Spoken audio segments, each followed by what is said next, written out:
श्री गुरुदेव दत्त. श्री संत एकनाथ महाराजांच्या हरिपाठाच्या अभंगावर आपलं प्रवचन सुरू आहे. आजचा हा 16वा अभंग आहे. त्याचा पूर्वार्ध मागच्या वेळेला झाला, मागच्या शुक्रवारी. आता आज त्याचा उत्तरार्ध आपण बघणार आहोत. कल्पनेपासून कल्पिला जो ठेवा, तेने पडे गोवा नेणे हरी. दिधल्या वाचून फळ प्राप्ती कैसी, इच्छा कल्पनेची व्यर्थ बापा. इच्छा वेते जवळी चरण हरीचे, सर्व नारायण देतो तुझ. न सुटे कल्पना अभिमानाची गाठी, घेता जन्म कोटी हरी कैचा.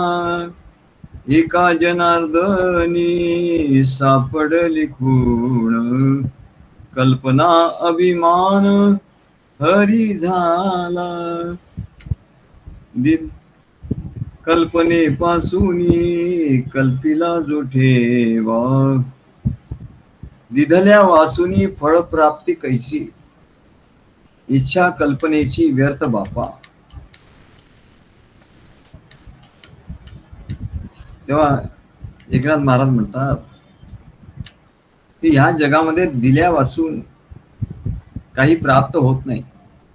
या संपूर्ण सृष्टीचाच असा नियम आहे की आपण जे देतो ते घेतो, आणि आपण जे घेतो ते आपल्याला द्यावं लागतं, त्याची परतफेड करावी लागते. तेव्हा देणे घेणे हे चालू असतं, म्हणजे देवघेव चालू असतो. पण या देवघेवीमध्ये मनुष्य संसाराचं सुख भोगतो. पण या देवघेवीमध्ये जर मध्ये तो श्रीहरी आपल्याला कळला, त्याचं प्रेम आपल्याला कळलं, त्याच्या प्रेमासाठी जेव्हा ही देवघेव होते कुठल्याही प्रकारची, त्या देवघेवीमधून प्रेमाचं देणं घेणं होतं. बाहेरच्या वस्तूंची देवघेव तर होते. ज्याशी दिसे देवघेव, ज्याला नुसती बाहेरची देवघेव दिसते, त्याशी न दिसे तेथे देव. त्याला म्हणाले तिथे देव दिसत नाही. फक्त बाह्यांगाची, त्यांनी केवढ्याला किती किमतीचं दिलं होतं, मग आपण किती किमतीचं द्यायचं, असं जे आहे म्हणाल, याच्यात देवघेव दिसते. म्हणजे त्याच्यातलं बाह्यांगाचं जे आहे सुख, त्याने किती सुख दिलं, मग आपण किती द्यायचं, असा तिथे व्यवहार होतो. पण ही देवघेव वेगळी आहे. या देवघेवमध्ये वस्तूंची देवघेव असते, परंतु वस्तूच्या देवघेवीच्या निमित्ताने प्रेमाची देवघेव होत असतो. प्रेमच दिलं जातं, प्रेमच घेतलं जातं, आणि खरोखर आनंद त्या प्रेमाचाच होतो.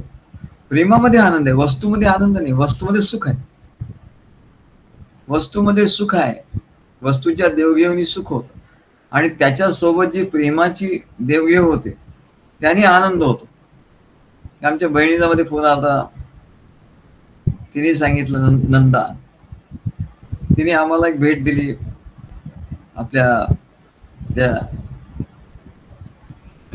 दिया स्नॅक्स तिथे आपल्या ते आले होते आदल्या दिवशी, आणि आम्हाला भेट दिली एक रजई असं, आणि ती इतकी छान होती. आम्हाला खूप मऊ मऊ आणि एकदम छान, हिवाळ्यामध्ये पांघरायला. आम्हाला सुख तर होत होतं, पण त्याचबरोबर बहिणीची आठवण, तिच्या प्रेमाची आठवण होती की तिने या प्रेमाने दिलं. मध्ये तिचा फोन आला होता, ती म्हणाली, मी म्हटलं असं असं मला खूप छान वाटतं पांघरताना. तर ती म्हणली आता दुसरी घेऊन येते, पुढच्या वेळेला येईल ना तर दुसरी घेऊन येईल, म्हणले बहिणीसाठी घेऊन येईल. म्हणजे हे इथे प्रेमाची देवघेव, वस्तूच्या देवघेवनी सुख होतं. सुख तर होतच, म्हणले चांगलं खाल्लं, द्यायला हे केलं, वस्तू मिळाली, वस्तू दिली, वस्तू घेतली, यांनी देवघेवरी मागे आम्ही पांत्यांच्याकडे गेलो तर आमच्या बहिणीने आम्हाला, आपल्या किरण मुळे आणि आम्हाला दोघांनाही त्यांनी हे कापड दिलं होतं. आम्हाला सांगितलं तुम्ही जा आणि ते घ्या, तुम्हाला आवश्यक, तुम्हाला जे आवडेल ते घ्या. तेव्हा म्हणले त्या देवघेवीमध्ये वस्तूंची देवघेव होते आणि त्यांनी सुखही होतं. जेव्हा जेव्हा आम्ही ते घालतो तेव्हा तेव्हा वा, आणि प्रेमही आठवतो की त्या काय प्रेमाने त्याने दिली असेल. त्या प्रेम आठवल्यामुळे आनंद होतो, आनंद. आणि वस्तूचा उपभोग जेव्हा आपण घेतो त्याच्यामुळे सुख होतो. बघा, दोनों हात में लड्डू झाला, दोन्हीकडे लड्डू आहे, दोनों हात में लड्डू. पाचवी उंगली घी में सर कढई में, असं हिंदीचं फार गंमत आहे म्हणत. पाचवी उंगली घी में, जेव्हा खूप आनंद, सर्वकडून सुख आणि आनंद, सुखानंद, तेव्हा हिंदीतले लोक काय म्हणतात, पाचवी उंगली घी में और सर कढई में असं म्हणतात. तसं दिधल्या वाचूनी फळ प्राप्ती कैसी, आपण देतो त्याच्यामुळे आपल्याला प्राप्त होतो, आणि काही प्राप्त झालं तर ते आपण देतो आणि त्याच्यापासून, वस्तूच्या देवघेवीपासून सुख होतं. आणि प्रेमाची देवघेव त्याच्यात जी लपलेली असते, प्रेम हे निर्गुण आहे आणि वस्तू या सगुण आहे. सगुण आणि निर्गुण याचाच म्हणले हा खेळ आहे. सगुणाशिवाय निर्गुण नाही, निर्गुणाशिवाय सगुण नाही. ते दोन्ही एवढे एकदम आहे. बाहेरची वस्तू तुम्ही नुसतं प्रेम देता येत नाही, घ्या प्रेम घ्या. तो म्हणलं काय घेऊ मी, माझ्या हातात कुठं काय आलं, काहीच नाही आलं. काय प्रेम घ्या, प्रेम द्या, अरे नाही, हे काही जमत नाही. हे कापड घ्या, ही साडी घ्या, अरे वा, बाहेरचं सुख होतं. आणि मग जेव्हा स्मरण होतं तेव्हा त्यांनी आनंद होतो. म्हणजे डबल आहे गोष्ट. म्हणून एकनाथ महाराज सांगतात, दिधल्या वाचून फळ प्राप्ती कैसी. आपण काही दिलंच नाही तर त्याच्यापासून आपल्याला फळप्राप्ती कशी होणार. इच्छा कल्पनेची व्यर्थ बापा, नुसत्याच कल्पना करत बसलं आणि काही देणं घेणं काहीच झालं नाही. देणं नास्ती घेणं नास्ती, कळावे लोभ नसावा ही विनंती. काय तेव्हा देणं नास्ती घेणं नास्ती असं नाही, तर देणं असती घेणं असती. काय आणि कळावे लोभ असावा ही विनंती. तेव्हा दिधल्या वाचूनी फळप्राप्ती कैसी, इच्छा कल्पनेची व्यर्थ बापा. म्हणजे कल्पनेची जी इच्छा आहे ती व्यर्थ आहे. प्रत्यक्ष पाहिजे, म्हणजे प्रॅक्टिकल काहीतरी पाहिजे. प्रॅक्टिकल झाल्याशिवाय त्याच्यात आनंद मिळणार नाही म्हणा. म्हणून हिंदीमध्ये असं म्हण आहे, कुछ पाने के लिए कुछ खोना पडता है. काही तुला पाहिजे ना, मग काहीतरी तुला, you have to part with something. म्हणून मीराबाईचं भजन आहे, पायो जी मैंने राम रतन धन पायो, पायो जी मैंने राम रतन धन पायो. मला काय मिळालं, राम रतन, रत्न मिळालं. राम रतन धन, राम रूपी रत्न जे आहे, म्हणजे आत्मा राम रूपी जे रत्न आहे, त्याचं जे ज्ञान आहे ते धन मला मिळालं. म्हणलं वस्तू अमोलिक दी मेरे सतगुरु, वस्तू अमोलिक दी मेरे सतगुरु, कृपा कर घर आयो, पायो जी मैंने राम रतन धन पायो. अशी सद्गुरूंनी कृपा केली. आणि बघा ते म्हणजे सगळ्या संतांचं कसं एक वाक्यता असतं, देव बोलिले एक दुजी नाही. ज्ञानेश्वर महाराजांनी सांगितलं की अरे ज्ञान कधी होईल, तर सद्गुरूंची कृपा झाली तर ज्ञान होईल, नाही तर नाही होणार. सद्गुरू प्रसन्न झाले, त्यांची कृपा झाली की ते ज्ञान. तसंच मीराबाई सुद्धा त्यांचा अनुभव तसंच आहे, कृपा कर घर आयु, की मला ते प्राप्त झालं म्हणा, ही सद्गुरूंची कृपा आहे. परंतु मनुष्याचं कसं आहे, आज मनुष्य एवढा स्वार्थी झालेला आहे, त्याला सगळीकडून फक्त ओरबाडून घ्यायचं सुख. आमचे महाराज म्हणायचे, सुख ओरबाडून घ्यायचं. अरे जसजशी वेळ येईल तसतसंच त्या त्या वेळी सुख तुला मिळणारच आहे. ते ओरबाडून तू कशाला घेतो? आधीच त्याला सगळं सुख पाहिजे.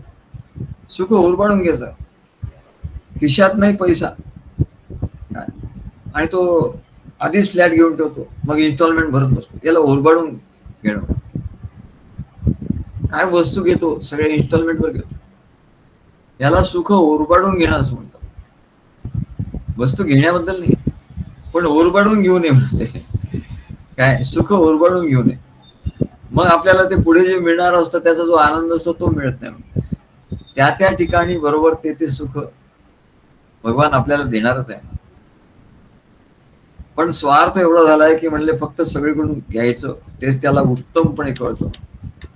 पण आपण काही दिलं पाहिजे हे त्याला कळत. त्याग देणं म्हणजे त्याग, त्याग वैराग्य हे जे आहे म्हणजे हे गुण त्याच्या ठिकाणी नाही. काही आपण दिलं पाहिजे त्याला माहिती.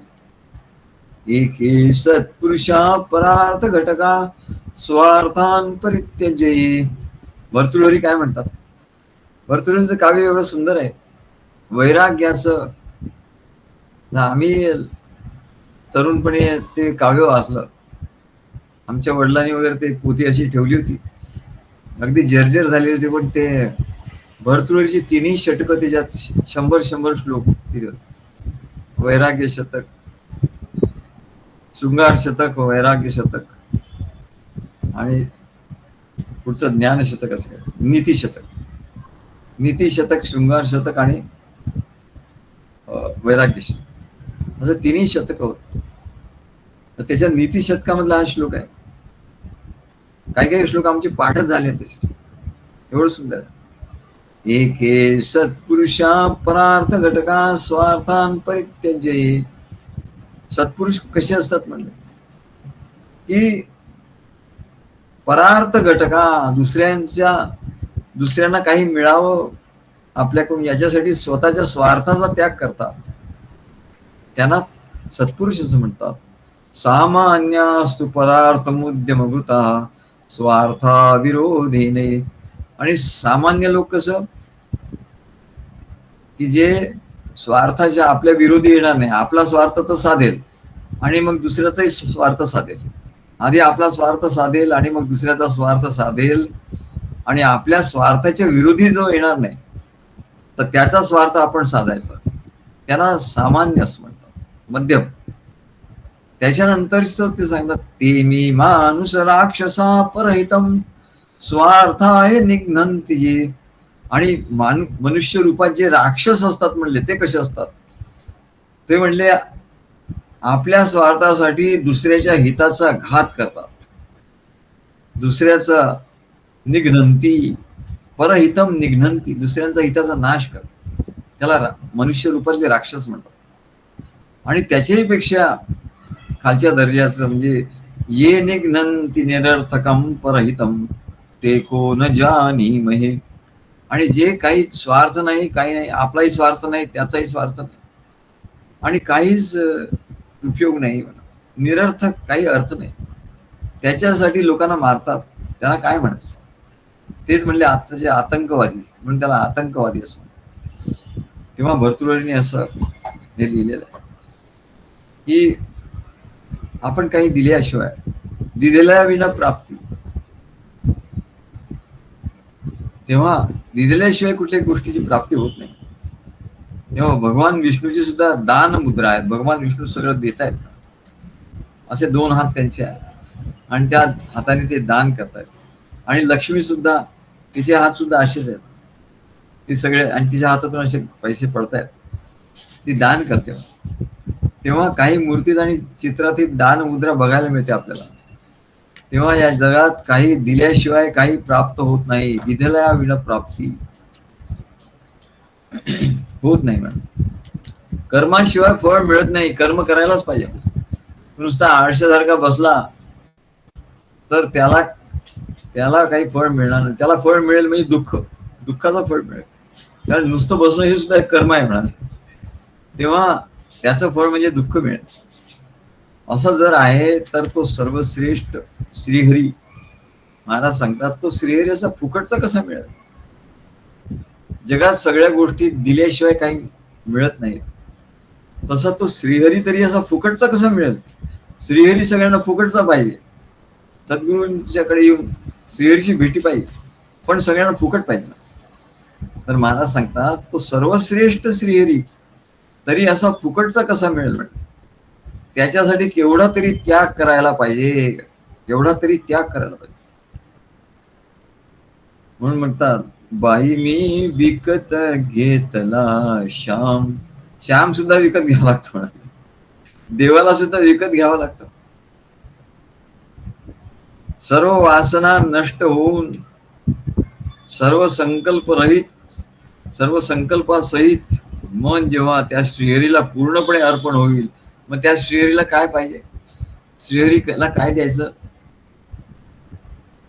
श्रीहरीला काय दिल्यानंतर तो श्रीहरी त्याची प्राप्ती होईल? तर म्हणले सर्व वासना नष्ट झाल्या पाहिजे. बापरे, सर्व वासना नष्ट होईल, संकल्पासहित मन जेव्हा त्या श्रीहरीला पूर्णपणे अर्पण होईल. नाहीतर मनातल्या एक दोन कप्पे, काही कप्पे सद्गुरूंना सांगायचे, बाकीचे कप्पे गुह्य ठेवायचे, चोर कप्पे. बाकीचे चोर कप्पे, एक दोन कप्पे फक्त उघड ठेवायचे. तसं नाही म्हणाल. तर आपल्या हृदयातले सगळे कप्पे जेव्हा, कुठलाही चोर कप्पा राहणार नाही. सर्व वासनेमुळे सर्व चोर तिथे बसले आहे म्हणा. त्या चोरांना हाकलल्याशिवाय सर्व वासना नष्ट झाल्यावर आणि सर्व संकल्पासहित मन जेव्हा त्या श्रीहरीला पूर्णपणे अर्पण होईल. संकल्प सोडायला नाही सांगितलं, संकल्पासहित मन. तुझ्याकडे संकल्प आहे ना, ठीक आहे, सोड. संकल्प आणि त्याच्यातून तू बाहेर येशील म्हणजे पुष्कळ वेळ लागेल. तू असं कर, तुझ्याकडे जे काय संकल्प वगैरे आहे ते घेऊन ये म्हणा. ते मन संकल्पासहित घेऊन ये आणि मग त्या श्रीहरीला अर्पण करू. म्हणून आपण यज्ञामध्ये सांगतो, अरे तुला काय पाहिजे ते सगळं लिहिते, संकल्पात लिही. काय काय पाहिजे तुला ते लिही म्हणायचं.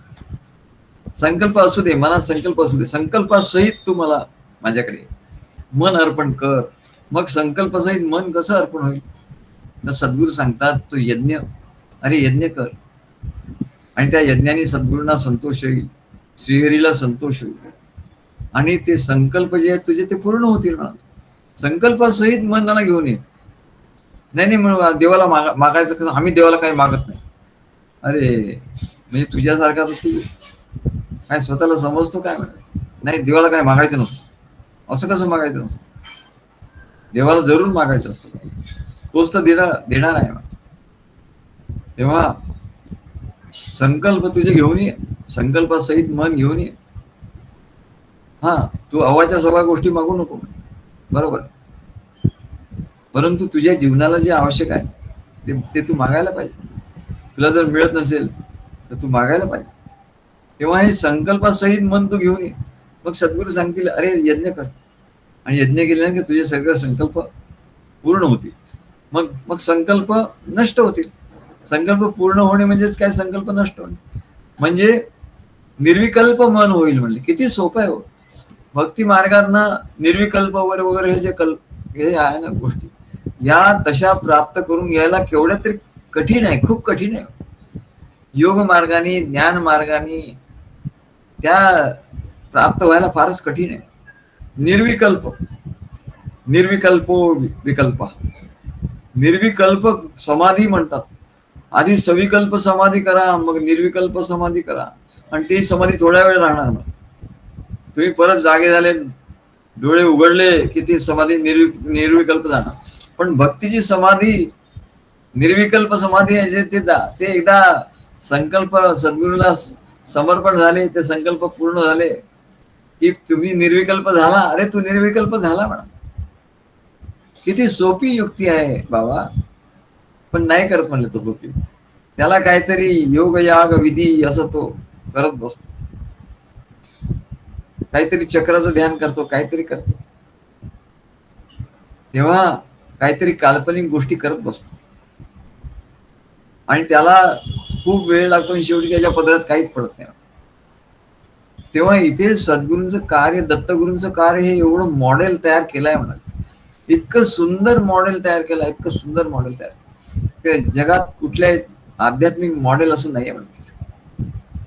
चाल घेऊन ये, संकल्पासहित मन घेऊन ये आणि मी ते तुझे संकल्प पूर्ण होतील माझ्या अधिष्ठानावर तू कर, म्हणजे तुझे सगळे संकल्प आणि तुझे संकल्प पूर्ण झाले. आता काय पाहिजे तुला असं विचारता सद्गुरू. नाही सद्गुरू, आता काही नको, आता माझ्याकडे सगळं आहे, सगळे माझे संकल्प, आता तुमची सेवा, आता काय हे जीवन तुमच्या कार्यासाठी, दत्तगुरूंच्या कार्यासाठी बस, हेच आपलं. ते गुरुकडे म्हणतात की त्यांना म्हणलं अहो काहीतरी करा तुम्ही, काहीतरी बिझनेस करा. नाही म्हणले आता सद्गुरूंचं कार्य, बस बस, आता माझे संकल्प सगळे पूर्ण झाले म्हणले, आता काय आता आहे तेवढं आहे बस. नाही म्हणलं काहीतरी करा, नाही म्हणलं. ते संकल्प, सर्व संकल्प जेव्हा पूर्ण झाले तेव्हा मग मन निर्विकल्प आपोआपच होईल. म्हणजे जी गोष्ट आपोआप आहे ना तिथे मनुष्य जोर लावतो. अरे कशाला, निर्विकल्प स्थिती आणायला जोर लावतो, म्हणजे तो एक संकल्प आहे, तो जोर म्हणजे एक संकल्पच आहे म्हणजे. तेव्हा निर्विकल्प अवस्था ही सहज आहे. सहज काय, जोर कुठे लावायचं हेच कळत नाही माणसाला. सर्व साधन आहे ना, सर्व साधन म्हणाले हे जे प्रगट आहे श्रीहरी प्राप्तीसाठी, सगळं साधन जे सांगितली ते सगळी भलतीकडे जोर लावतात, त्यांनी काही मिळत नाही. आधी सुरुवातीला ठीक आहे, तो अगदीच काही करत नाही तर सुरुवातीला ठीक आहे, पण सद्गुरूंना शरण आल्यानंतर त्याला मग त्या संकल्पासाठी काही करावं लागत नाही. म्हणजे संकल्प पूर्ण होण्यासाठी त्याला सद्गुरूची भक्ती आणि त्याला जे सांगितलेलं आहे, जे साधनं सांगितली ते साधनामध्ये त्यांनी आपली शक्ती वापरली पाहिजे. निर्विकल्प होण्यासाठी शक्ती वापरली नाही पाहिजे. निर्विकल्प अवस्था सहज आहे आणि सद्गुरू सांगतात ती साधनं कार्यामध्ये, तू कार्यामध्ये सेवा कर. सद्गुरूंनी जे सांगितलं आहे त्यांचं प्रवचन आहे, ज्ञानाचं चिंतन मनन कर, यज्ञ कर, इकडे तुझं जोर लावला पाहिजे. तर तू निर्विकल्प अवस्था कशी, निर्विकल्प अवस्था, मला हे प्राप्त कधी होईल, मला चमत्कार कसे होतील, इकडेच लोक चमत्कार कसे चमत्कार आपोआप होतात म्हणा. किंवा जी आपोआप गोष्ट आहे तिथे तू जोर लावतो. सर्व संकल्पासहित मन घेऊन ये आणि सर्व वासना नष्ट कशा करायच्या हो ते पुढे सांगतात. सर्व संकल्पासहित तुझ्या मनाला घेऊन ये, सद्गुरू सांगतात ती साधना कर, प्रवचन ऐक, मनन चिंतन कर, यज्ञ कर, सद्गुरूच्या कार्यात सेवा कर. हे सर्व तू केलं ना की तुझं मन एक दिवस असा येईल आणि ते निर्विकल्प होईल. मग तुला विचारलं, सद्गुरू प्रश्न विचारतील, बाळा तुला काय पाहिजे, आता काय पाहिजे, त्याला कळणारच मी काय पाहिजे, त्याला मागताच नाही येणार. तेव्हा तो निर्विकल्प झाला. तेव्हा जेव्हा त्या श्रीहरीला पूर्णपणे अर्पण होतं मन, तेव्हा श्रीहरी प्रसन्न होतो आणि प्रसन्न झाला की मग त्याला निर्विकल्प समाधीची अवस्था प्राप्त होते. त्याला डोळे मिटायची गरज नाही म्हणा, मनातल्याच कल्पना नष्ट होतात.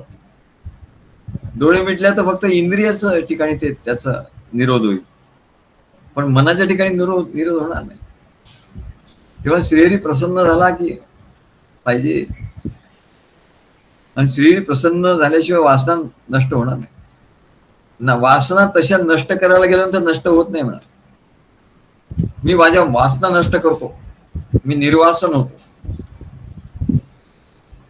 आम्ही एका काव्यात लिहिलं, वासनेचे वसनही पडते गळोनी. अरे वासनेचं वस्त्र आहे ना, गळून पडतं म्हणा. वासना नष्ट करायची गरज नाही. वासनेचे वसनही पडते गळोनी. तेव्हा त्या वासनांचं रूपांतर भक्ती मार्गात काय नष्ट काही करायचं, त्याचाच उपयोग करून, जसं ते म्हणतात ना की टाकाऊ वस्तूपासून आता लोक फेकून देतात काहीतरी टाकाऊ वस्तू, मग त्याच्यापासून काहीतरी वस्तू दुसऱ्या नवीन क्रिएशन करतात, म्हणजे त्याचं रूपांतर करतात. आता या बाटल्या असतात याच्या प्लॅस्टिकच्या, त्याच्यापासून काहीतरी नवीन नवीन गोष्टी करतात लोक. एका माणसाने ते का त्याचे त्या बाटल्यांचे जे बूच होते ना, झाकणं, त्याच जे काहीतरी विषय असं मोठं तयार केलं होतं, शोभेची वस्तू. तेव्हा टाकाऊ जी आहे म्हणाले, त्या टाकाऊ मधून सुद्धा जर आपल्याला असं काही क्रिएटिव्ह काय करता येतं, तर तसं म्हणले वासना ज्या आहेत, वासना म्हणजे काय, इच्छा. पण त्या वाईट इच्छा आहे, वासना आहे, दुर्वासना आहे. वासना चांगलीच आहे म्हणाले. वासना ही तर शक्ती आहे, इच्छा शक्ती आहे. वासना म्हणजे इच्छा. ती इच्छा विपरीत गोष्टींसाठी वापरली आहे, तर त्याचं रूपांतर करायचं. त्या वासनेचं रूपांतर, ती टाकाऊ गोष्ट आहे, पण त्याच्यातून आपल्याला त्याचं रूपांतर करायचं आहे. मग त्या वासनेचं रूपांतर, दुर्वासनेचं रूपांतर सद्वासनेत करायचं. सद्वासना, वासना तीच. वासना म्हणजे इच्छा. वासना म्हणजे तीव्र इच्छा. तीव्र इच्छा वाईट गोष्टीसाठी केली तर ती वाईट, ती अधोगतीला नेणारी. पण तीव्र इच्छा, तिचं रूपांतर केलं त्या वासनेचं कशात, तर चांगल्या गोष्टीसाठी. चांगल्या गोष्टी म्हणजे कुठल्या, तर सद्गुरु कार्यामध्ये आपल्याला काहीतरी करायचं. वासना, सद्गुरु मी काय करू, हा तूच. जेव्हा तो विचारतो ना सद्गुरु मी काय करू, किंवा तो सांगतो ना सद्गुरु मी असं असं करणार आहे, मी असं असं केलंय, मी या लोकांना सांगितलंय, मग ते लोक तुमच्याकडे येणार आहेत. अरे या वासनेचं रूपांतर झालं याच्यात. आम्ही हसतो आणि म्हणतो अरे याचे वासनेचं रूपांतर झालं.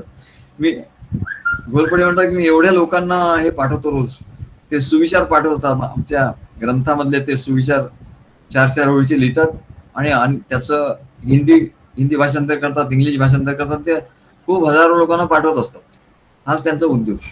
तर म्हणाले ही वासना, त्यांच्या वासनेचं रूपांतर सद्वासनेत झालं. याला सबलिमेशन असं म्हणतात. इंग्रजीमध्ये त्याला शब्द आहे सबलिमेशन, म्हणजे उदात्तीकरण. उदात्त होतं, उदात्त म्हणजे त्याचं मूल्य वाढतं, त्याचं ते अधिक मौल्यवान होतं, त्याचं उदात्तीकरण होतं. त्याचा जो वाईट भाग आहे तो निघून जातो, त्याचं रूपांतरण होतं. म्हणजे भक्ती मार्ग हा रूपांतरणाचा आहे. बाकी इतर जे मार्ग आहे ते काढून टाकण्याचं. काढून टाका. आणि हे तर निघत नाही, एवढं चिकट असतं की निघत नाही, त्याच्यासाठी खूप जोर लावतो. पण ते सहज आहे, ते निघून जाणार आहे. त्याचं रूपांतर झालं की झालं, ते निघून जाणार आहे. तेव्हा हो, आपल्या घरातला जो खरकट असतो मग ते टाकून देतात. परंतु बाग बगीचा लावणारे काय करतात, त्यांच्याकडे ते असं साठवून ठेवतात.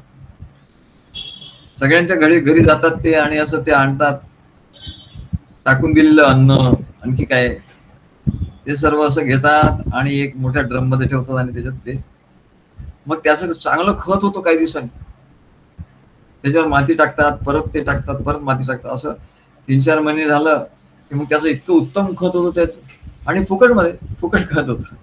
तसं म्हणले या दुर्वासना आहे, पण ती इच्छा आहे म्हणा. अरे फुकट मिळालं ना आपल्याला काही.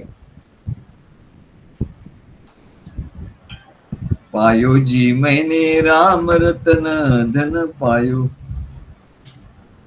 म्हणले मी काही खर्च काहीच केला नाही म्हणा. टाकाऊ गोष्टीच घेतल्या आणि त्या फेकून देण्यापेक्षा 2 गोष्टी असतात. टाकाऊ घर स्वच्छ करायचं तर टाकाऊ गोष्टी फेकून द्यायच्या. लोक फेकून देत असतात बाहेर, घर साफ झालं, वा आनंद होतो. आणि दुसरं, टाकाऊ गोष्टी असतील तर त्याचं रूपांतर कसं करायचं. हो, मागे आम्ही बघितलं, एका माणसाने आमच्याकडनं घेऊन गेला होता. ते खोके वगैरे यायचे आमच्या पुस्तकाचे. तर म्हणलं हे मला द्या. म्हणलं का, याचं काय करतो तू. नाही म्हणले याचं खत करतो, याची मी माती तयार करतो. अरे याची माती कशी होती. हो ते म्हणले, आणि चांगलं झाड लावता येतं. याला काय करायचं म्हणले, फाडायचं. असं मी फाडतो, छोटे छोटे तुकडे करतो, आणि ते एका भांड्यात ठेवतो. त्याच्यावर थोडीशी माती टाकतो, परत याचे तुकडे टाकतो, त्याच्यावर माती टाकतो. असं करता करता इतकं सुंदर, शेवटी काही दिवसांनी ती मातीच होऊन जाते म्हणा, आणि ते इतकं सुंदर खत होतं. हा तर म्हटलं घेऊन जा, आमच्याकडे बरेच खोके येतात म्हणून. तर भक्ती मार्ग कसा आहे, इतर मार्ग कसे निगेटिव्ह आहे, काहीतरी सोडायचं आहे, जे वाईट आहे ते सोडायचं आहे. हा इथे कसं आहे, ते चांगलं वाईट काय नाही म्हणलंय, ते इकडे घेऊन ये, सद्गुरू म्हणतात इकडे घेऊन ये, त्याचं आपण रूपांतर करू, त्याचं आपण खत तयार करू, त्याच्यापासून आपण काय, त्याच्यापासून आपण निरनिराळे फुलांचे बगीचे, याचं बगीचे लावू म्हणा, काय असा आपल्या कार्यामध्ये त्याचे बगीचे तयार करू. तुला काय करावंसं वाटतं, असं करावंसं वाटतं तर संसारात तसं करावंसं वाटणं म्हणजे ती दुर्वासना आहे. पण म्हणले इकडे, आणि इकडे तू कर, म्हणजे तुला काय करायचं तू इकडे कर, म्हणजे हे क्रिएटिव्ह आहे, हे पॉझिटिव्ह आहे. भक्ती मार्ग हा पॉझिटिव्ह आहे, आणि बाकी योग मार्ग आहे, ज्ञान मार्ग आहे, हे सगळे निगेटिव्ह मार्ग आहे. ते काम क्रोधादी शत्रू यांना मारलं पाहिजे, पण भक्ती मार्ग सांगतो काही मारू गेलो नका, त्याला इकडे आणा, त्याचं रूपांतर करा. कामना आहे ना, तर तुमची ती कामना भक्ती मार्गासाठी ती वापरा. वासना कामना यांना रूपांतरित करा, सब्लिमेशन, उदात्तीकरण त्याचं करा. सद्गुरू सांगतात तुझं घेऊन ये, काय असेल ते घेऊन ये म्हणा. परिसाचा स्पर्श झाल्यावर लोखंडाचं सोनं होतं, तसं सद्गुरूंचा स्पर्श झाल्यावर सर्व वासना कामना काय या सर्वांचं रूपांतर होतं. तेव्हा सद्गुरूंच्या कार्यात मग ह्या वासनांचं नष्ट नाही करायचं, वासनांचं रूपांतर करायचं. मग ते कसं करायचं, मुख्य मूळ मुद्दा काय, ते हरी कसा भेटेल हे आहे. हो, त्याच्या कल्पना आणि वासना हे नष्ट झाले पाहिजे. पण नष्ट करण्यापेक्षा भक्ती मार्गात म्हणतात त्याचं रूपांतर करा. मग रूपांतर करायचं कसं, रूपांतर करा, पण कसं करायचं, कार्यात काहीतरी उत्तम गोष्टी करायच्या. प्रत्येकाने ठरवायचं की मी आता सद्गुरूंच्या कार्यात काय करणार, काय करू शकतो, अरे मी काय करू शकतो या सद्गुरूंच्या कार्यासाठी, माझ्या याच्याप्रमाणे, माझ्या अल्पमतीप्रमाणे, माझ्या अल्पधन संपत्ती याच्याप्रमाणे, माझी अल्प मिळकत असेल त्याच्याप्रमाणे मी काय करू शकतो, तसं मी करणार. माझं अल्प बळ आहे म्हणून प्रभू रामाच्या ते खारीचा वाटा म्हणतात ना, त्या खारीने येऊन काय केलं, तर तिच्या तोंडामध्ये जेवढं हे मावेल तेवढं तिने ते दगड आणायचे आणि टाकायचे. म्हणजे त्याने काय मोठा उपयोग झाला असं नाही म्हणा, परंतु तिचा जो भाव आहे, तिच्या सांसारिक वासनांचं भक्ती प्रेमात रूपांतर झालं, त्या वासनांचं भक्ती प्रेमात रूपांतर झालं. तसं सद्गुरूंच्या कार्यात काहीतरी उत्तम गोष्टी करायच्या, अशी वासना, याला सद्वासना असं म्हणजे वासनेचं रूपांतर झालं. किती सोपं आहे. काही वासना नष्ट वगैरे करू नको म्हणा, तू ती वासना घेऊन ये इकडे आणि सद्गुरूंच्या कार्यात काय करत ते कर, म्हणजे तिचं रूपांतर झालं, सब्लिमेशन झालं. सद्गुरूंच्या कार्यात काहीतरी गोष्ट कर. तो आमचा संग्राम तो म्हणाला, सद्गुरू मी तुम्हाला असं वाटत असेल म्हणलं की मी पैसे मिळवण्यासाठी बिझनेस करतो, नाही म्हणाले, मला तुमच्या कार्यात काहीतरी असं करायचं, असं झालं पाहिजे. मी त्याला गमतीत म्हटलं, मग काय सगळं पैसे तू देशील का मला, हो म्हणले, ते सगळं तुमच्यासाठी आहे, मग तुझ्यासाठी काही नाही ठेवणार, नाही माझा पगार आहे म्हणले, मी ठेव. अरे असं नाही म्हटलं, असं नसतं काय, सगळ्या सुखाचा उपभोग आपण घ्यायचा आणि सद्गुरूंच्या कार्यासाठी त्याचा उपयोग करायचा. पण असं जे वाटणं आहे म्हणाले, त्या वासनेचं रूपांतर झालं. रूपांतर कसं करायचं हे आपण एक उदाहरण दिलं. तर त्या वासनेचं रूपांतर सद्वासने, दुर्वासनेचं रूपांतर सद्वास, नाही तर पैसा जास्त झाला तर त्याचं दुर्वासनेकडे त्याची प्रवृत्ती होईल. मग तो कुठेतरी देईल, कोणाला तरी देईल, काहीतरी करेल. लोक तयारच असतात घेण्यासाठी. मग तो म्हणा हा घ्या, मोठेपणा, अहंकार, त्याला अहंकार होईल, मोठेपणा दुसरीकडे दिल्यानंतर त्याला अहंकार, मोठेपणा होईल. तेव्हा त्या वासना, म्हणून ते म्हणतात की अरे दत्तगुरूंचं कार्य कशा करताय, आणि दत्तगुरूंनी कार्यामध्ये तो हातात पात्रम हेममयम करे कशा करता घेतलाय म्हणा, की त्याने जर नाना स्वादमयी भिक्षा घेतली नसती तर म्हणजे तुझं ते जे आहे म्हणाले तू दुसऱ्या कुठेतरी दिलं असतं, ते दुसऱ्या कोणाला तरी देऊन टाकलं असतं. तेव्हा असं नाही म्हणत, मग ती वासना झाली. परंतु सद्गुरूंच्या कार्यासाठी तेव्हा ही तीव्र वासना आहे. कार्यात काहीतरी उत्तम गोष्टी करायच्या, म्हणजे तीव्र वासना, त्या वासनेचं संकल्पात रूपांतर होतं, सत्संकल्प. काही चांगल्या गोष्टी करायच्या, तपश्चर्या करायची सद्गुरूंच्या कार्यात, सेवा करायची, शारीरिक मानसिक काया वाचा मन धन तन मन धन सगळं सर्वस्व समर्पण करण्याची तीव्र वासना म्हणजे सद्वासना. सर्वस्व समर्पण सद्गुरूंना करण्याची वासना म्हणजे सद्वासना. आणि सद्वासना जेव्हा झाली त्याच वेळेला तुझी दुर्वासना आपोआप गेली. त्याला काही घालवावं लागत नाही, इथे घालवण्याची गरजच नाही. आम्ही महाराज नाही, आमच्याकडे काय आम्हाला नोकरी नव्हती, काही नव्हती. मध्यंतरी आम्ही एअर इंडिया सोडला आणि मग आम्हाला नोकरी लागण्यासाठी मध्ये 3-4 महिन्याचा काळ गेला त्या कॉलेजमध्ये आम्हाला सर्व्हिस लागण्यासाठी. तेव्हा त्यावेळेला महाराजचा वाढदिवस आला.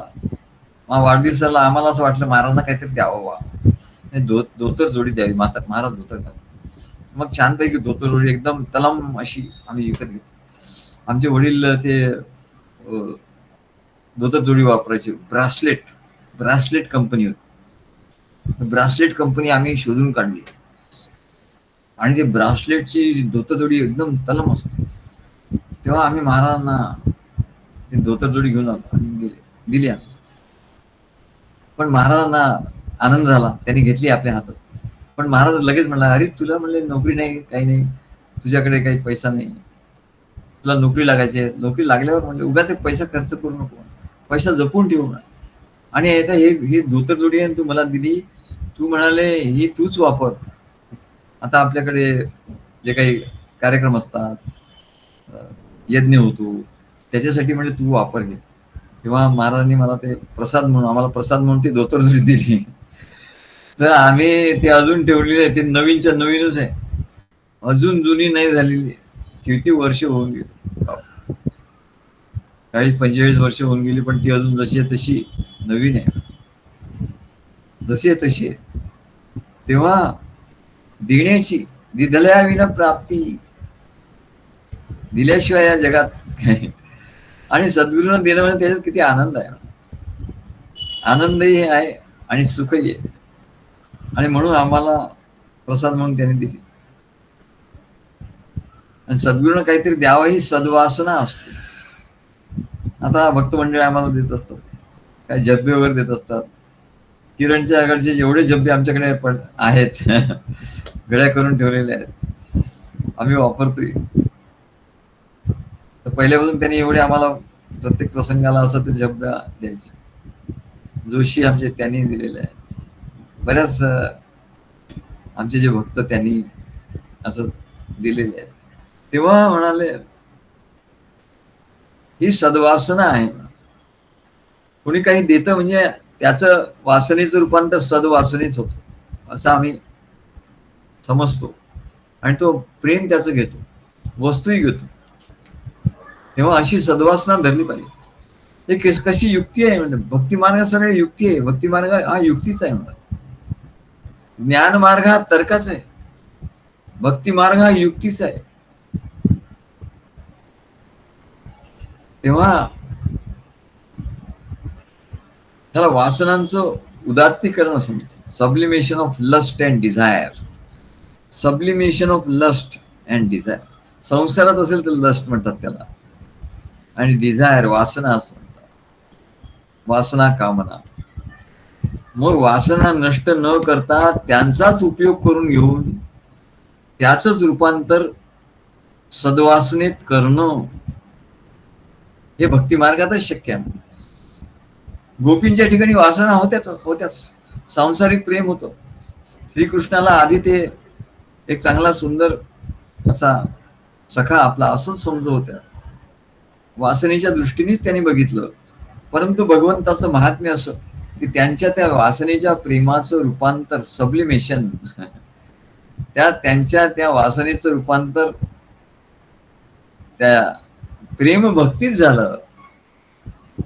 त्यांच्या वासनेचं, त्यांच्या कामाचं रूपांतर कशात झालं? भक्तीमध्ये झालं. आणि एवढी श्रेष्ठ भक्ती म्हणून श्रीकृष्णाच्या लीलांकडे लोकांना ते कळत नाही पाहण्याचं. सब्लिमेशन ज्याला, त्यांनी सगळ्या वासना आपल्या श्रीकृष्णाला अर्पण केल्या. आणि त्याने अर्पण केल्या, तुला सगळं अर्पण, दुसऱ्या कोणासाठी नाही, फक्त तुझ्यासाठी, असं जेव्हा त्याला अर्पण केलं तेव्हा त्याचं रूपांतर आपोआप भगवान श्रीकृष्ण हा भगवान होता प्रत्यक्ष. आणि त्याच्यामुळे त्या त्या कामनांचं, त्या वासनांचं रूपांतर आपोआपच प्रेम भक्तीमध्ये झालं. प्रेम भक्ती ज्ञान हाच मार्ग आहे. त्याचं रूपांतर, त्याचं उदात्तीकरण झालं. आणि म्हणून नारद ऋषींनी सुद्धा त्यांचं कौतुक केलं. भक्तांमध्ये अग्रणी गोप गोपिका वृंदावनी नित्य श्रीकृष्ण ध्यानी मनी एक रूप होऊनी राहिल्या. एकरूप झाल्या म्हणले, श्रीकृष्ण झाल्या त्या. अरे आणखी काय सांगायचं? त्या गोपींचं काय झालं? त्या श्रीकृष्ण झाल्या. कृष्ण राधा झाली, श्रीकृष्ण स्वतः राधा झाली आणि राधा श्रीकृष्ण झाली. म्हणून ते म्हणतात ना राधे राधे. लोक म्हणतात राधे राधे का म्हणतात? कारण राधे राधे म्हणजे आधी ती राधा होती. आधी ती राधा म्हणजे गवळण होती. राधा गवळण होती. तिच्या ठिकाणी वासना होत्या, कामना होत्या, वासना होता, संसार होता, सगळं. ती आधीची राधा. पण ती श्रीकृष्णाच्या भक्तीनी, श्रीकृष्णाच्या सहवासानी, प्रेमाने तिने सगळं त्याला अर्पण केल्यामुळे, आणि त्याने तिला ज्ञान दिलं, प्रेम भक्ती ज्ञान दिलं. आणि त्याच्यामुळे तिचं तो काम तो उदात्त झाला, उदात्तीकरण, सर्व अर्पण केलं. आणि म्हणून ती काय झाली? मग ती कृष्ण झाली. म्हणून आधीची राधा असलेली काय वासना तिच्या ठिकाणी होत्या, कामना होत्या, सर्व काही होत. पण श्रीकृष्णाचा संगतीमुळे काय झालं की तिच्या वासनांचं, कामनांचं, कामाचं रूपांतर हे प्रेम भक्तीत झालं, ईश्वरी प्रेम भक्तीत झालं. आणि त्याच्यामुळे ती राधा कृष्ण रूप झाली. मग आधीची राधा, एकदा राधे म्हणतो ना, एकदा राधे म्हणतो ती आधीची राधा. आणि मग कृष्णाच्या सानिध्यामुळे, सहवासामुळे कृष्ण स्वरूप झालेली राधा. आणि म्हणून राधे राधे असं, असा आम्हाला तरी असा अर्थ आहे. आता ते लोक काय म्हणतात, त्यांना काय अर्थ अभिप्रेत आहे तो आम्हाला माहिती नाही. पण आमचा आता अनुभवाचा अर्थ असा आहे, कारण महाराजांनी आमचं सांगितलं कृष्ण राधा झाली. बरं, कृष्णाला सुद्धा भक्तीचा अनुभव नाही, भक्त कसा असतो याचा अनुभव नाही. म्हणून भगवान म्हणाले, अरे मला राधा व्हायला पाहिजे. त्यांनी राधेचा ध्यास घेतला, भगवंतानी राधेचा ध्यास घेतला, मग तो भक्त झाला. भक्तीचा अनुभव भगवंताला आला. आणि राधेनी भगवंताचा ध्यास घेतला तर ती कृष्ण झाली. हे असं गणित आहे. म्हणजे म्हणून यथा व्रज गोपिकानाम, भक्ती कोणाची श्रेष्ठ, सर्वश्रेष्ठ भक्त कोण? व्रज गोपिका. जसं त्यांनी भक्ती केली म्हणा, ती भक्ती सर्वश्रेष्ठ आहे. परमार्थाच्या नुसत्या कल्पना करून श्रीहरी प्राप्त होत नाही. तपश्चर्या आणि वैराग्य या दोन गोष्टी अत्यंत आवश्यक असतात. तपश्चर्या पाहिजे आणि वैराग्य पाहिजे. मग तपश्चर्या कुठे करणार म्हणलं? जंगलात जाऊन करणार का घरी करणार? कुठे होत नाही तपश्चर्या. तेव्हा तपश्चर्या म्हणजे त्याच्यासाठी सद्गुरूचं कार्य आहे. आणि त्यांनी विचारलं पाहिजे येऊन, मी काय करू सद्गुरू, मी काय तपश्चर्या करू? मग सद्गुरू सांगतात, अरे हे असं कर, तू असं कर, तसं कर. मग तू ते करायला लागतो, त्याला तपश्चर्या असं म्हणतो. आता आम्ही किरण मुलींना सांगितलं, तुम्ही असं करा, असं दुकान काढा, असं हे करा. हे त्यांची तपश्चर्या आहे, कारण त्यांचं जीवन आणि सद्गुरूचं कार्य हे वेगळं नाही. म्हणून त्यांची ती तपश्चर्या आहे. तपश्चर्या आणि वैराग्य आपोआप आहे म्हणले. कारण काय की ते सद्गुरूंचं कार्य करतात, सद्गुरूंचं प्रवचन, त्याचं बरोबर ते सगळं व्यवस्था करतात. पूर्वी आम्ही त्यांच्या घरी जात होतो, हार वगैरे सगळं आणायचं, वेळेवर सर्वांना जमवायचं, स्तोत्र म्हणायचे, स्तोत्र कोणी म्हणायचं, प्रसाद कुठला असायचा, असं सर्व. तेव्हा प्रत्यक्ष प्रसाद मिळायचा आम्हाला. आता ऑनलाईन प्रसाद मिळतो. पण हरकत नाही म्हणा, ऑनलाईन प्रसाद मिळतो तरी हरकत. पण त्या प्रसादाची आठवण आहे, तो प्रत्यक्ष होता. मग आम्ही कधीतरी गेल्यावर मग त्याचं एक घेतो, मग ते आम्हाला तो प्रसाद देतो. तेव्हा हे सर्व जे वैराग्य आहे म्हणा, हे सद्गुरूंच्या साठी सगळं करत असतात. म्हणून संसारासाठी काय त्यांना करण्याचं कारण नसतं म्हणा. जे आवश्यक आहे ते होत असतं. म्हणून ते वैराग्य आपोआप आहे. त्यांना काय आणखी संसारात काय मोठं आणखी काय करायचं असं काही त्यांचं राहिलेलं नाही. म्हणजे हे सगळं वैराग्य आपोआप आलं आणि तपश्चर्या आपोआप घडली. इथे आपोआप भक्तीमध्ये सगळं आपोआप आहे. तसं वैराग्य घ्यायचं तर फार म्हणले. वैराग्याचे 2 प्रकार आहेत. वैराग्य म्हणजे परवैराग्य आणि अपर वैराग्य म्हणजे ते जबरदस्तीने आणावं लागतं. संसाराचं मन त्या संसारात जातं, त्या विषयांकडे धावतो, मग त्याला रोखायचं, डोळे मिटून बसायचं जबरदस्ती, तरी मन तिथे म्हणजे स्वप्न निर्माण करतं. मन तिथे विचार करत राहतं. मग निर्विचार अवस्था आणा, अरे का केवढं त्याच्यासाठी केवढं हे करावं लागतं.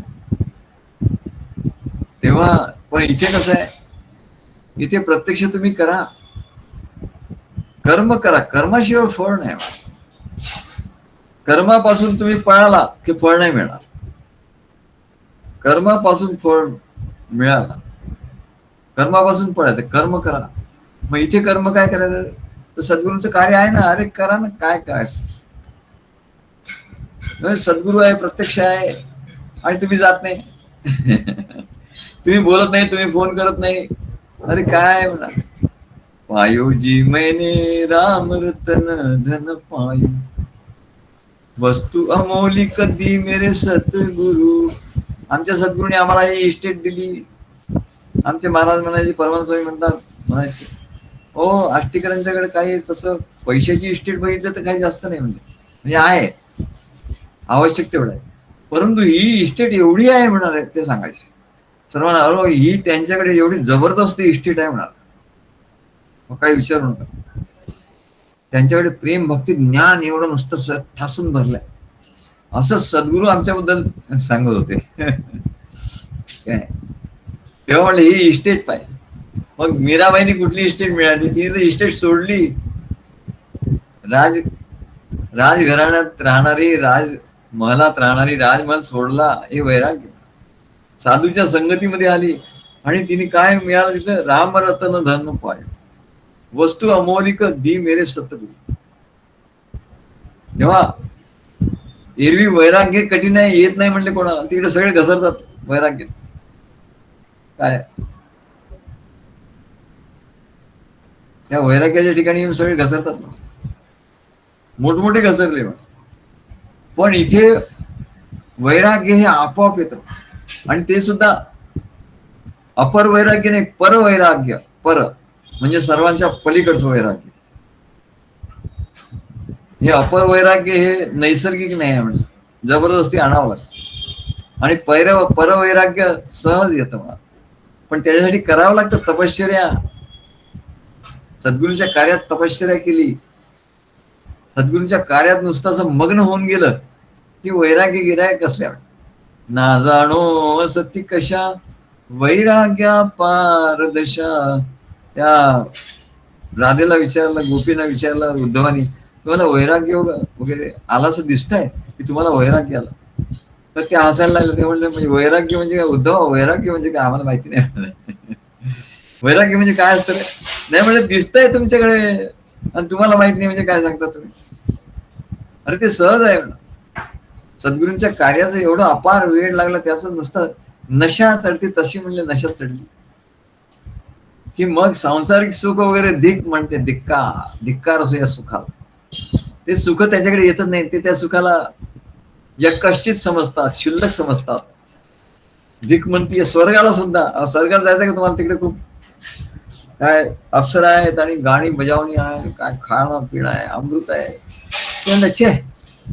ते काय म्हणजे त्याची मजा एक हे, इकडची मजा तिकडे नाही येणार. हे अत्यंत क्षुल्लक आहे. पण या वैराग्य आणि तपश्चर्या या दोन्ही गोष्टी सिद्ध होणं सोपं नाही, आणि या कलियुगात तर अत्यंत कठीण आहे. महाराज सांगतात तपश्चर्या आणि वैराग्य या कलियुगात अत्यंत कठीण आहे, कोणाला जमलं नाही म्हणाले, कोणाला जमलं नाही. आणि म्हणून सद्गुरूला शरण जाऊन सोपी युक्ती सांगितली.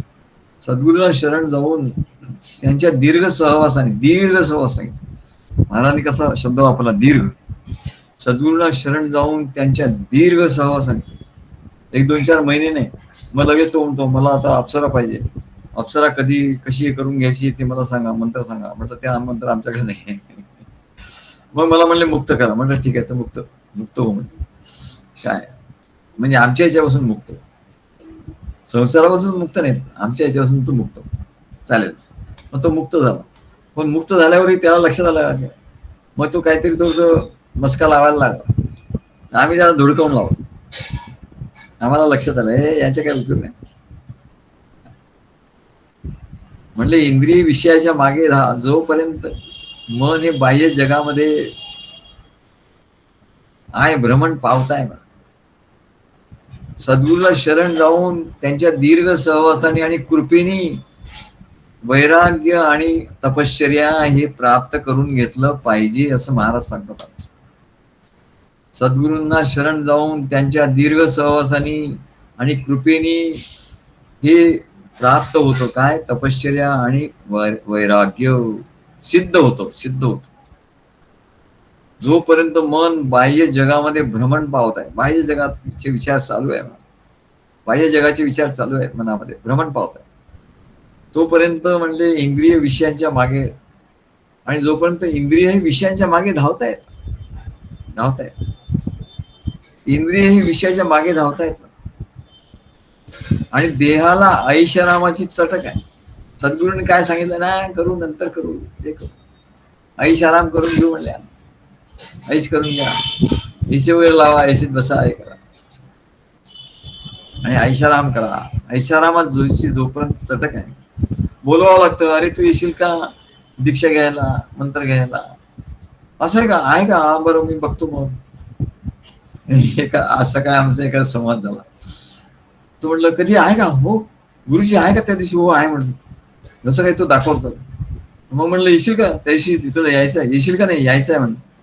नाही बरोबर बघतो, मी तुम्हाला सांगतो, 1-2 दिवस आधी सांगतो. 2 दिवस आधी वगैरे नाही म्हणतो मी, त्याचं उधारी नाही चालत म्हणा. पुन्हा वाटले असे उधारी काय, इथे चोरी उधारी नाही चालत म्हणून. तू आत्ताच्या आत्ता मला आजच्या आज सांग, बरं संध्याकाळी सांगतो म्हणत. म्हटलं संध्याकाळी नाही सांगत, मला आत्ताच्या आत्ता इथल्या इथे सांग. नाही म्हणलं रविवारी मग काय असेल तर म्हणलं बाजूला ठेवायचं. असेल रविवारी समजा जर काय आलं, काय म्हणलं आकाश कोसळणार, किती महत्वाचं काम तुला येणार आहे, ते बाजूला ठेवायचं. म्हणून सरळ त्याला सांगायचं सद्गुरूंच्याकडे जायचंय, ते काम माझं होणार नाही. तू एरवी तर सांगतोच ना म्हणलं इतरांना, तसं तू सांगायचं की हे काम मला सद्गुरूंच्याकडे जायचंय, मी काय तुमच्याकडे येऊ शकतो, असं सांगायचं. तर म्हटलं असं तयार आहे का तुम्ही? बरोबर संध्याकाळी. नाही म्हणलं मग तुम्ही नका येऊ, तुमच्याकडे काही जमणार नाही, तुम्ही काही येऊ नका म्हटलं. मी त्यांना स्पष्ट सांगून टाकतो काय, कारण उद्या सांगतो, आज सांगतो, म्हणजे त्याला अरे काय हे म्हणले, म्हणजे इथे गरज आम्हालाच गरज आहे. आता काय करणार, त्यांना समजत नाही. त्यांना काय मिळालंय, पायोजी मेरे राम रतन धन पाय, वस्तू अमोलिक दी मेरे सत, ते त्याला कळत नाही. ज्याच्यासाठी मोठमोठ्या लोकांनी घरदार सोडली, शंकराचार्यांनी आईला सोडलं, एकच होते, एकुलती एक आई, दुसरं कोणीच नव्हतं, तरी तिला सोडलं. आणि लहानपणी तेव्हा सगळ्यांनी घरदार सोडलं. आम्ही पण आपलं घरदार सोडलं सगळं, आम्हाला लोकांनी किती. आणि गौतम बुद्धांनी ते सोडलं, घरदार सोडलं. काय मीराबाईनी महाल सोडला, कशासाठी? याच्यासाठी. तेव्हा एवढं करायला सांगत नाही तुला, तर एवढं तू करू शकत नाही म्हणाले, पण तू जे काही करू शकतो आणि तू जे करू शकत नाही ते आम्ही तुला मदत करतो. तेव्हा म्हणले जरा असं होणार नाही, बाह्य जगामध्ये मन भ्रमण करत राहील, आणि शेवटी अशा लोकांना मग भ्रम होतो. मरायच्या आधी ना त्यांना एवढा भ्रम होतो, काय कळत नाही त्यांना, काय ते पिसाट होतात. विसर लागतं त्यांना. तेव्हा जोपर्यंत इंद्रिय विषयांच्या मागे धावतात आणि देहाला ऐशारामाची चटक आहे, तोपर्यंत वैराग्याची गोष्ट नको. सर्व विषय हे विषयाने माखलेला आहे. विषय म्हणजे त्याच विष आहे. आणि मन हे अत्यंत चंचल आहे, कधी दगा देईल काय सांगता येत नाही. आमचे महाराज म्हणजे हा दगा भाऊ आहे, हा देहही दगा भाऊ आहे, तो कधी दगा देईल काय सांगता येत नाही. आणि मनही दगा भाऊ आहे. शब्द स्पर्श रूप रस गंध हे विषय इंद्रियांना आवडतात आणि ते देहाच्या बाहेर जाऊन ते विषय घेतात. इंद्रियांना सांगतात जा तुम्ही घ्या, आणि विषय त्याच्यावर तुटून पडतो आणि खोट्या सांसारिक सुखात त्याला फसवतात. खोट्या सांसारिक सुखात फसवतात. आणि देह तर नाशिवंत आहे म्हणाले, किती दिवस राहणार आहे. आणि जरा आणि मृत्यू, म्हातारपण आणि मृत्यू तर मागे लागला म्हणाले, त्याला ग्रासाला नेहमी टपून बसलेला आहे. अशा परिस्थितीत म्हणाले जीवाच्या समाधानाला, जीवाचं समाधान कशात आहे, तो नेहमी असमाधानी आहे. श्रीहरीच्या चिंतनाशिवाय आधार नाही. श्रीहरीचं चिंतन झालं पाहिजे. आणि मग श्रीहरीचं चिंतन कसं होईल तर सद्गुरू साधकांना एका बाजूला श्रीहरीचा मंत्र देतात, त्याला अरे बाबा ये तुला दीक्षा देतो, मंत्र देतो. काय श्रीहरीचं चिंतन कसं घडणार म्हणले, एका बाजूला मंत्र देतात आणि दुसऱ्या बाजूला त्याचबरोबर तीव्र वैराग्य उत्पन्न होण्यासाठी, वैराग्य उत्पन्न झालं पाहिजे ना, मग त्यासाठी बोधाचे फटके चापकाच्या फटक्याप्रमाणे आघात करतात.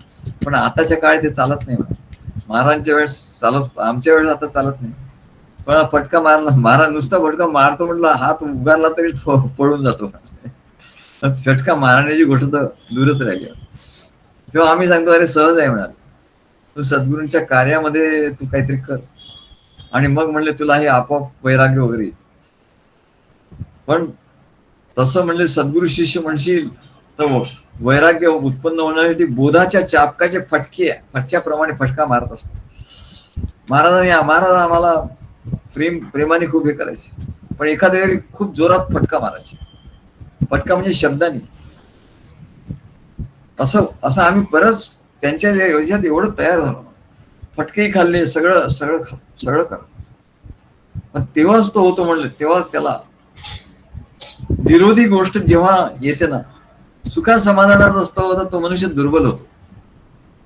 बस नेम प्रेम भक्ती आणि नुसतं हे ऐश आराम सुख, बस. सद्गुरू आम्हाला ऐश आराम सुख आमच्या संसारातही पाहिजे आणि इथेही ऐश आराम आणि सुख पाहिजे. अरे सगळं मिळेल, इथे सगळं मिळेल. पण आमची गोष्ट सांगतो म्हणले, आमचं कसं झालं, तीव्र वैराग्य उत्पन्न होण्यासाठी बोधाच्या चापकाचे फटक्याप्रमाणे आघात करतात. महाराजांनी आम्हाला एकदा असंच फटके मारले होते. एकदा नाही, बरेचदा मारले. पण एकदा असं झालं, काही वेळा दुःख व्हायचं, थोडस हे व्हायचं. पण आपल्याला कळायचं का रे आपलं हे जाण्यासाठी ते करतायत, फटके मारतात. त्याच्यामुळे आम्हाला काय नाही, हा ठीक आहे काय. हे सच्चिदानंद स्वामी आता म्हणायचे, महाराज मारा मारा आणखी मारा म्हणाले, नुसतं हे हा जीव म्हणले एवढा हे आहे म्हणाले, याला किती फटके खाल्ले तरी म्हणले याला वैराग्य. ते असंच करायचं म्हणलं, असं ते. आणि म्हणले महाराज मारा मारा फटके मारा. त्यांना तर महाराज एवढं भर सभेत त्यांना अगदी एवढे हे करून टाकायचे, काय विषय नाही.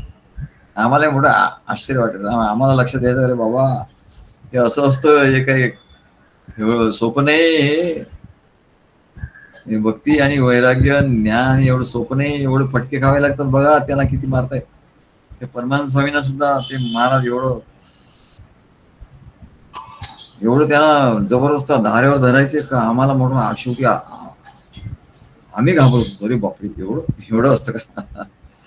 पण तेव्हा तयार होतात म्हणाले असे, तेव्हा महापुरुष तयार होतात. आम्हाला एकदा महाराजांनी असं जबरदस्त, पण आम्हाला एक आश्चर्यकारक अनुभव होता त्यावेळेला. आम्हाला वाईट नाही वाटलं, काही वाटलं. आम्हाला एक खूप वेगळा अनुभव आला खूपच. आणि महाराज तर पूर्ण प्रवचनभर आम्हालाच बोलत होते, आमच्यावरच रागवत होते.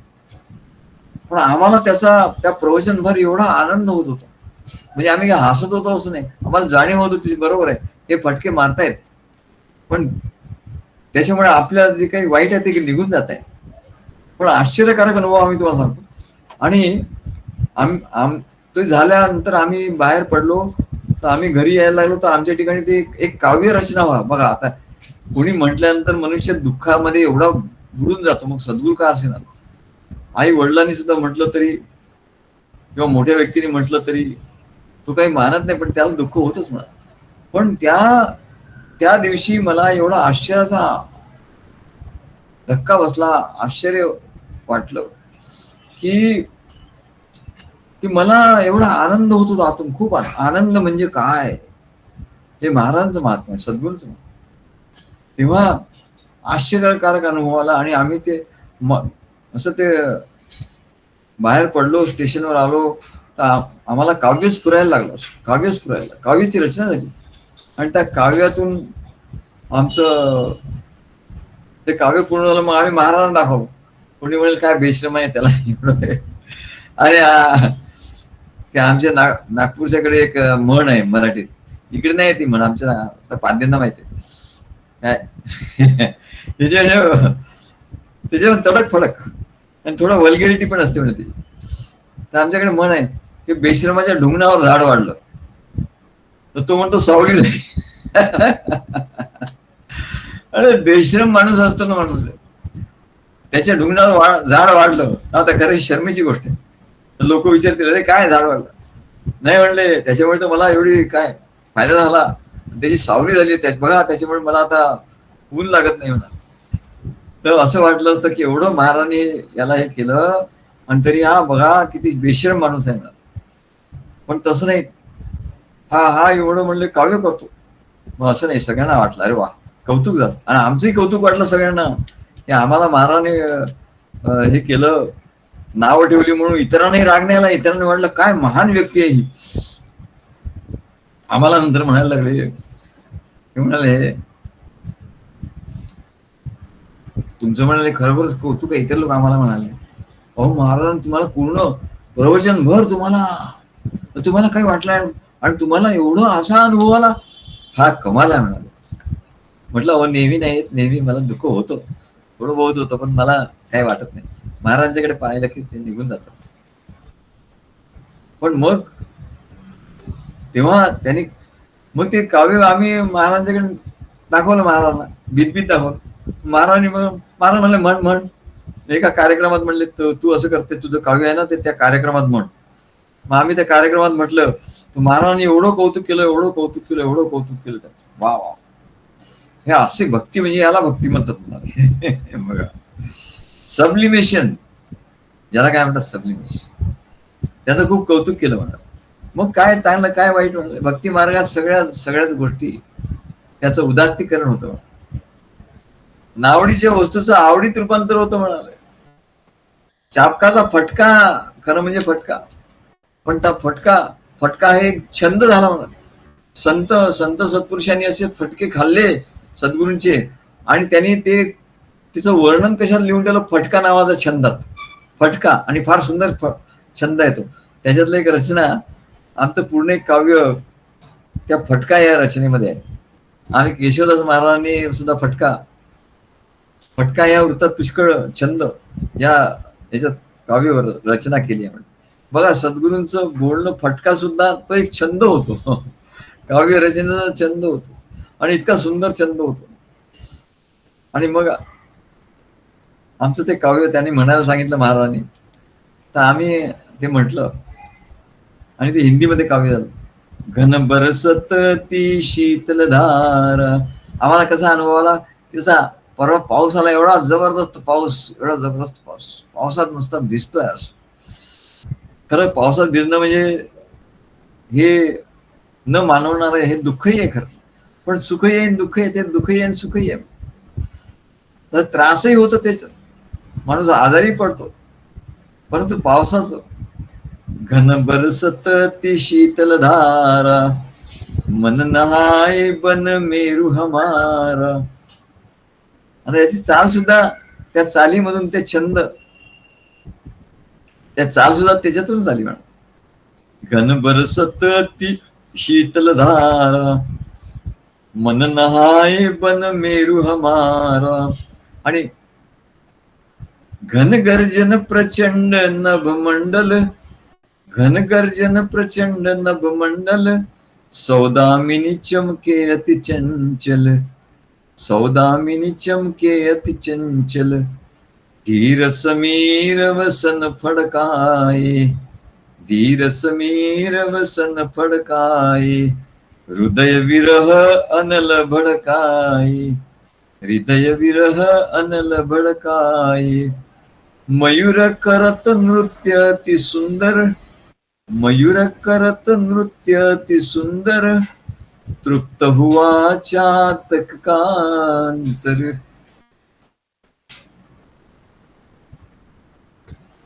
तृप्त हुआ चातक का अंतर, घन परसत ती शीतल धारा, घन बरसत ती शीतल धारा, मन नहाए बन मेरु हमारा, घन गर्जन प्रचंड नभ मंडल, सौदामिनी चमके अति चंचल, धीर समीर वसन फडकाए, हृदय विरह अनल भडकाए, मयूर करत नृत्य अति सुंदर, तृप्त हुआ चातक कांतर, तृप्त हुआ चातक कांतर, घन बरसत ती शीतल धारा, मन नहाए बन मेरु हमारा. असं सुंदर काव्य झालं. महाराज एवढा हसायला लागले. त्यांच्या चेहऱ्यावर एवढं हास्य होतं बाबा, आणि एवढं तेज, हास्य आणि तेज याचा नुसता असा. आणि ते त्या कार्यक्रमात लोकांना सांगितलं, बघा इतर बघा काय, परमान स्वामींना सांगितलं, म्हणा बघा काय असं काव्य पाहिजे मला. तुम्ही काय म्हणजे तुम्ही काव्यच करत नाही, तुम्हाला काव्य कुठे त्याला म्हणतात काय असं काव्य पाहिजे मला. बघा एकीकडे कुठे चाबकाचा फटका आणि दुसरीकडे कुठे कौतुक, जी बरसात. म्हणले हे टाकाऊ पासून म्हणले टिकाऊ वस्तू, टाकाऊ पासून सृजनात्मक गोष्टी कशा तयार करायच्या, त्याच्यामुळे म्हणाले. तेव्हा आज पण काही हे पूर्ण होताना दिसत नाही. तेव्हा आज आपण इथेच थांबू. ऑन दिस नोट एवढा आनंद या काव्याचा आपण घेतला की काय फटका. आनंद रसाचा सद्गुरु देती गुटका. आधी फटका मारतात आणि मग आनंद रसाचा गुटखा देतात असं आम्ही फटका म्हणतो. काय फटका आम्ही लिहिलेला आहे त्याच्यामध्ये, असं लिहिलं होतं. त्या फटका वृत्त लिहिलं. चौकात चार चौघात धरुणी हातात मारिला फटका. आमच्या महाराजांच्याकडे एक शाहीर यायचे, शाहीर. ते शाहिरी करायचे आणि शाहिरासारखं डब घेऊन त्याच्यावर गायचे. तर महाराज म्हणले, अरे शाहिरा, यांनी म्हणलं काय कमालीची शाहिरी केली आहे. मग म्हणले काय असे फटका लिहिलाय फटका वृत्तात, तू गाशील का म्हणाले. हो तो म्हणले हो मी गाईन म्हणले. मग त्या शाहिराने हे आमचं काव्य गायला होतं, हे आमचा फटका गायला होता. चौकात चार चौघात धरुणी हातात मारिला फटका. चौकात चार चौघात धरुणी हातात मारिला फटका. त्या काम क्रोध अरीपासून केली सुटका. त्या काम क्रोध अरीपासून केली सुटका. हा राग नवे अनुराग यावया जाग दाविती लटका. हा राग नवे अनुराग यावया जाग दाविती लटका.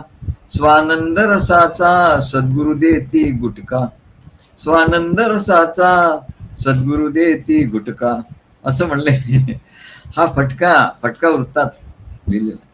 तेव्हा असो आज आपण इथेच थांबू आणि पुढे बघूया आता किती दिवस लागतील. एकनाथ महाराजांनी एवढी कमाल केली आहे, एवढं त्याच्यात भरून ठेवलेलं आहे.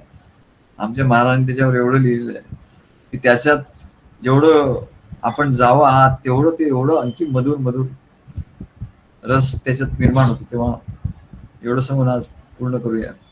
श्री गुरुदेव दत्त.